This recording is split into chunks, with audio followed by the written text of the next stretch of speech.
Football at 4. It is powered by the Inside the Birds podcast. Geoff Mosher is in today for Andrew DeChecker, who's on vacation. Got a lot to dive into. The latest Inside the Birds podcast, recorded with the ITB TV. Bill Polian today. He was the GM for the 87 strike and for the 11 labor dispute, and talked about the similarities of that time and getting ready for this year. And there was some new rules that have been put down. We'll dive into that, and we can talk a little bit about what you'll see in the newest ITB TV with Geoff Mosher, who joins us now. So 87, we had a labor dispute, a strike, I should say. In 11, we had the labor dispute, and now we have this going on. So Bill Polian, who's been around the league for years, obviously was a part of both of them. Give us a little insight on how he thinks, as a guy who was a GM in this league, this pandemic and this coronavirus is going to kind of affect the 2020 season. Yeah, two interesting things that Bill Polian said. And again, this will drop either later tonight on Inside the Birds YouTube or tomorrow morning. The first thing is basically confirmation of some of the points that you and Hunter and I and Adam Kaplan and Andrew DeChecker have all talked about. And that's the rookies this year are really going to struggle to make an impact, in Bill Polian's opinion, in a lot of analysts' opinion, just with no OTAs and this strange training camp where they don't even get into pads until middle of August. It's just hard to see rookies unless they're just so naturally talented. I don't think Bill nor I nor anybody else wants to sit here and say there's not going to be a single rookie that doesn't play well in the NFL this year. That would be foolish. But by and large, across the board, it's going to be more difficult and a lengthier process to get them acclimated into the playbook, the scheme, the culture. And that means it's going to be a little bit longer for them to recognize their rookies' potential this upcoming year. So Bill feels the same way. He felt that because of that, teams that have veteran coaching staffs and quarterbacks that have been in place, we were obviously talking about the Eagles. He, of course, mentioned Kansas City about having an even bigger advantage in that regard, are clearly going to be ahead of teams that are on new coaching staffs and new quarterbacks. And that's always the case every year, but even more so this year. So if you already thought the Kansas City Chiefs were the favorite to win this year or were going to be very good, whatever you thought of them, give them a little bump up even more so, because of the situation. They don't have to worry about, acclimating a rookie as badly as, say, the Bengals do with their quarterback, Joe Burrow. And then secondly, I thought it was really interesting is that Bill disagreed a little bit, and when you listen, you'll hear the full explanation with the NFL doctor, Sills, who tried to distance football from baseball in saying that baseball is different and football has more of a safeguard because everybody's in their own little bubble until they play each other, right? And what Bill Polian was trying to say was, of all four major sports, football is the least conducive to social distancing, right? I mean, baseball is the least. Let me restart that. Baseball is the best at social distancing because really, the pitcher's far from the hitter. It's not like you have bodies colliding. Baseball, you have the best chance of keeping players 6 feet or so apart, and yet you've had an outbreak with the Marlins. You've got one now with the Cardinals. So you look at football, yeah, you might be in your mini bubble, but all it might take is one or two cases popping up, and when you are inside your quote-unquote mini bubble, you can spread that much easier because there's no way you can be 6 feet apart from a fellow teammate. I mean, you're on the offensive line, you're in the huddle. We know this. There's just no social distancing when you're on the field in football. You mentioned how difficult it will be for rookies, and that's something that we've kind of talked about over the last couple of weeks. But do you think that we should now change or lower our expectations for someone like Jalen Reagor, or do you think that the current expectation is what you should expect with the current situation happening?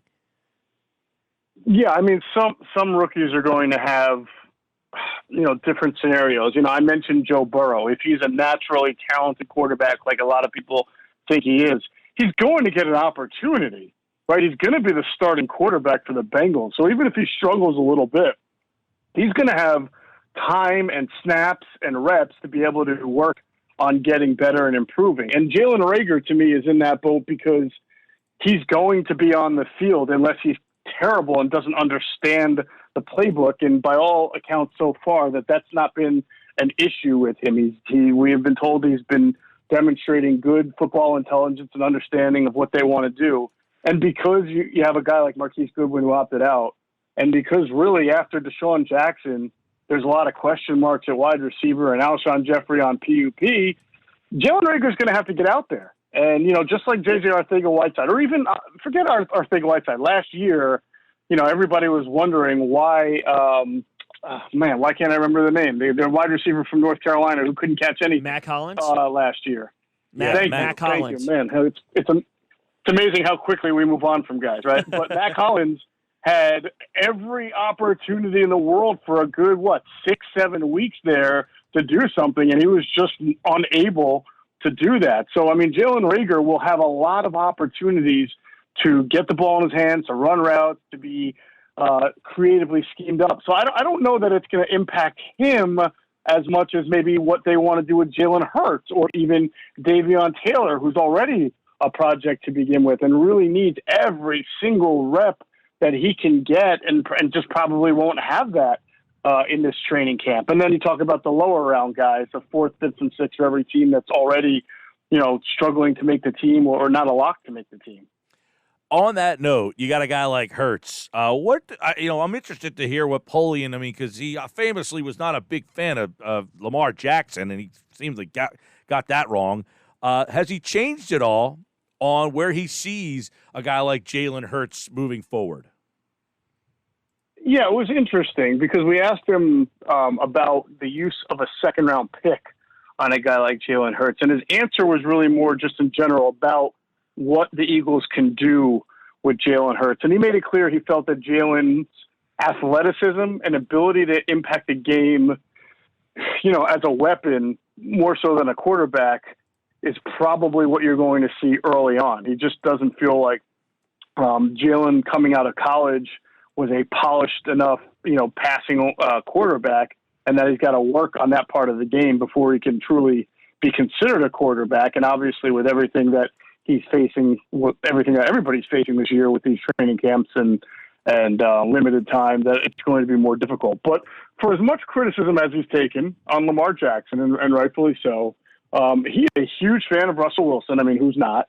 And he did talk about the idea of the future of football. You see guys like Kyler Murray and Lamar Jackson and Russell Wilson. And I raised with Bill what Doug Peterson and some of his coaches have said about having multiple throwers on the field at the same time. And he did bring up a really good point about how for the longest time, it's been 11 on 10 football. The defense has 11, the offense has 10 because the defense doesn't really have to plan to quote unquote cover a quarterback. But when you have someone like Vic, who was kind of a unicorn at his time, but now you're seeing a proliferation of that, guys who can run, whether it's Lamar Jackson or Josh Allen or Russell Wilson or Mitchell Trubisky. You have guys, Baker Mayfield, who can really run on designed runs, and it's starting to spread around the league. And Kyler Murray, that this is probably going to be the future of football, and it's more 11 on 11, and that creates a lot more advantages for the offense and a lot of going back to the drawing board on what to do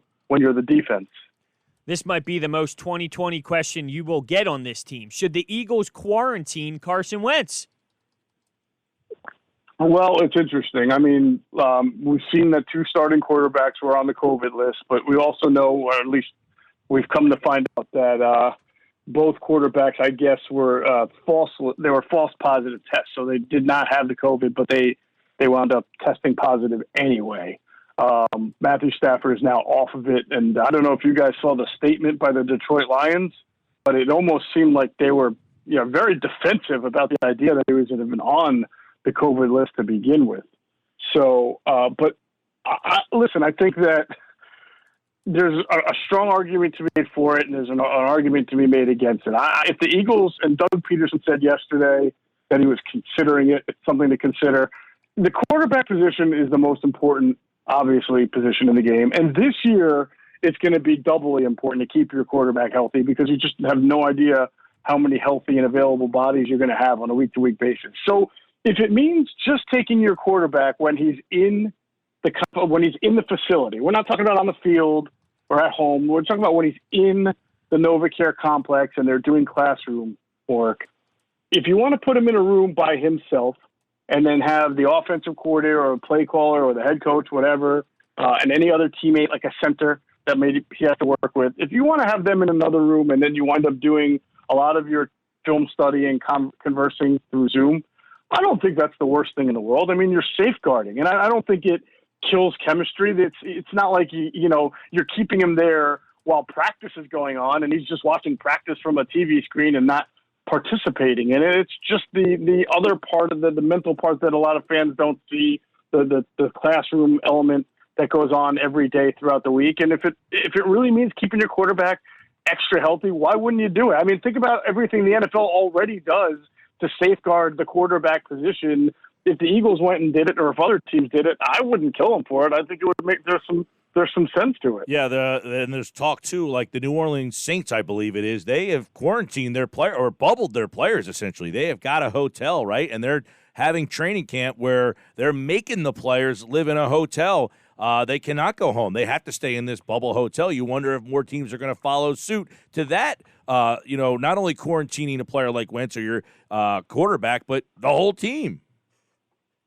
Well, Mike, it's my understanding that is an optional bubble atmosphere that they're doing. And I don't think that they can make the team do that because it's already been agreed upon in their collective bargaining agreement for the health and safety protocols that you can't mandate it. But I believe that the Saints are doing it so that their players can take advantage of that. And I know, Louisiana is one of those states that, a month ago had a lot of cases. And so it wouldn't surprise me if a lot of the Saints did, if not all of them, take up that opportunity to do it. But I don't know that it's mandatory, but I do think it is a good idea. Yeah, it's something that more teams might start to look into and maybe not mandate it, but strongly suggest you better stay inside that hotel if you want to take move down that road.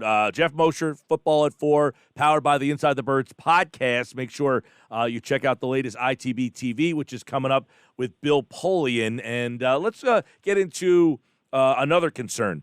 Jason Peters making this adjustment to right guard, Dillard the adjustment to left tackle, which these guys haven't got a chance to be out in the field and start getting along. And then we know that Lane Johnson, he's out, so Peters isn't even going to be playing, presumably, with the guy he's going to be playing next to right away.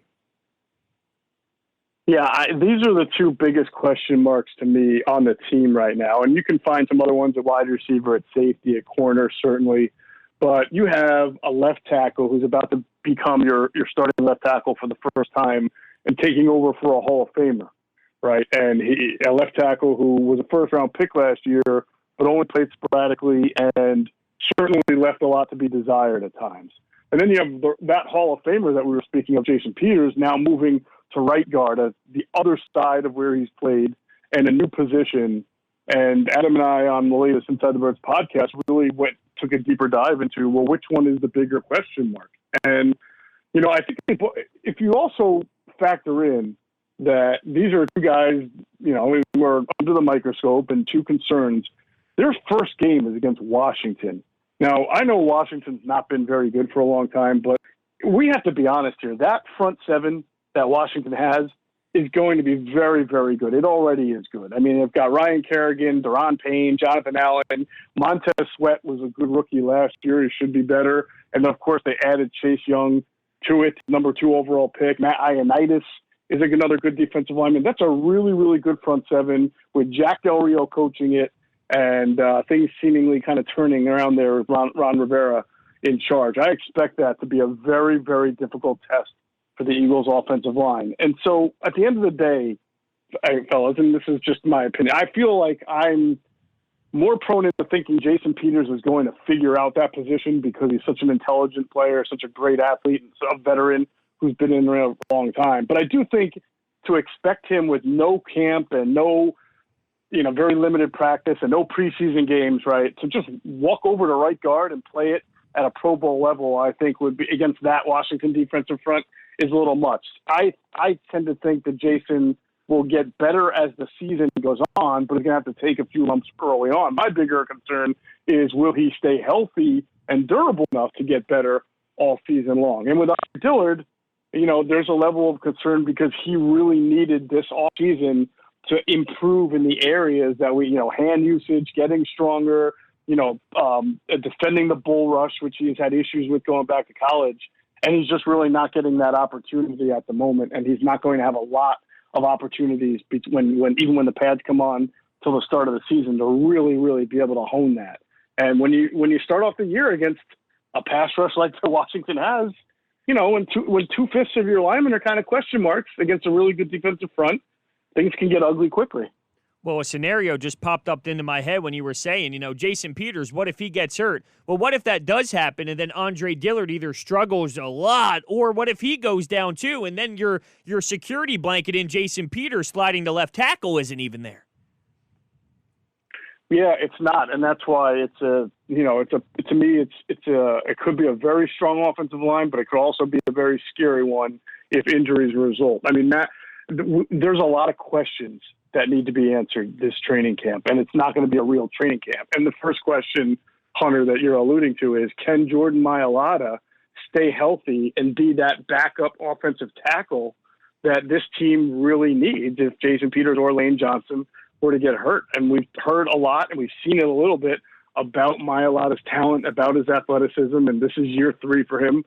But he's also had the 2 back injuries that have put him on IR the last 2 years. He can be that guy, then you feel a little bit better. And then, of course, Matt Pryor can also play guard and tackle as well. But if he can't be that guy, and now you're looking at Matt Pryor, who's only started 1 game in his career as your top backup offensive lineman, you're not feeling as good about the offensive line as. I'll leave you with this then, a question from the Inside the Birds Facebook group from Dave Hansen. Interesting, because I've brought this name up a few times as well. He wants to know if there's a veteran linebacker out there. He mentioned Mark Barron. He's a guy that I like. He kind of fits, it seems, what the Eagles like, a guy who was a safety in college. He was productive. He is 31. He's been hurt, but he has been a productive guy. So do you still see linebacker help that could come in, or are they going to go with what they got? About a month and a half ago, maybe longer, guys, I remember hearing from a team source that they were confident that Howie Roseman was going to do something at linebacker as far as bringing in a veteran. And they felt, this source felt that they really needed to do something to bring in, just someone who's played the game for a little bit, has some experience, doesn't have to be a knock your socks type of signing, but just somebody that adds to this group. And, we're now a month and a half later and nothing has happened yet. I do think Howie will still look to add at this position. I think the question is, what kind of linebacker are you looking for? Mark Barron is more of like a coverage guy, a converted kind of hybrid safety linebacker. And when you look at, that's a guy who traditionally plays outside linebacker. The Eagles have Nate Gary. They signed Jatavius Brown. They've got Duke Riley that they want to give a look to. My question is, what about that downhill linebacker? Right now it's TJ Edwards. And he's looked nice and obviously made the team last year as a rookie free agent. If he got hurt, who plays middle linebacker? Who is equipped to be a run-stopping first and second down middle linebacker among the rest of their crew? Certainly not Nate Gary, certainly not Davion Taylor, certainly not Jadavius Brown or Duke Riley. Dante Olson probably qualifies the most, and he's that rookie free agent that they signed out of I always confuse. Either Montana or Wyoming. Yeah, it's either Montana or Wyoming. I apologize for the fans of those schools. Somebody actually hit me up on Twitter or email once saying I got the wrong school. But either way, he's kind of what they call a tackling machine. He is a downhill guy, but we don't know if he's going to be on the team. So that's an area that I think, you talk about going up against Ezekiel Elliott, Saquon Barkley. We know that Ron Rivera has always been a proponent of the running game, the power running game when he was in Carolina, that you kind of have to look at the Eagles and say, man, if Edwards is either not playing well or hurt, they were in a real bind there as far as stopping the run. Yeah. Now, real quick, Jeff, you just mentioned I don't know if he's going to make the team, and this isn't going to guarantee that he would, but the NFL did put some rules out today that could help guys out. 16 players on the practice squad, 4 protected spots as well. So it looks like they're kind of cognizant of the fact that, hey, we don't want these guys to not make the team because they couldn't be part of the 90 or, something like that. So it looks like they are going to let you try to figure out ways to expand rosters a bit.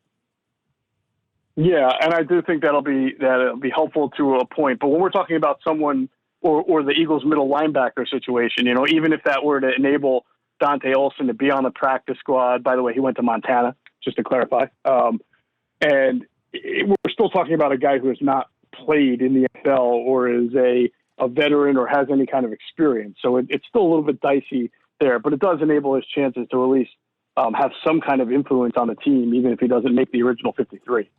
All right, Geoff Mosher, Inside the Birds podcast. Make sure you always check that out. Football at 4 every day, except for tomorrow and Thursday. We have Sixers and Flyers, so no football at 4 Wednesday and Thursday. It will be back on Friday with Adam Kaplan, and he will be in for Football at 4 on the Friday edition. Geoff Mosher pinch hitting today for Andrew DeCecco, who is on vacation. And, of course, always the Inside the Birds podcast and Football at 4. Thanks, pal. All right, guys. Have a great rest of your day. You too. And, of course, Football at 4, it's brought to you by PlaySugarHouse.com. Sign up now and they'll match your first deposit up to $250. Go to PlaySugarHouse.com. Win real money with their sports book along with casino games from the comfort of your home. Must be 21 or older. Gambling problem, 1-800-GAMBLER.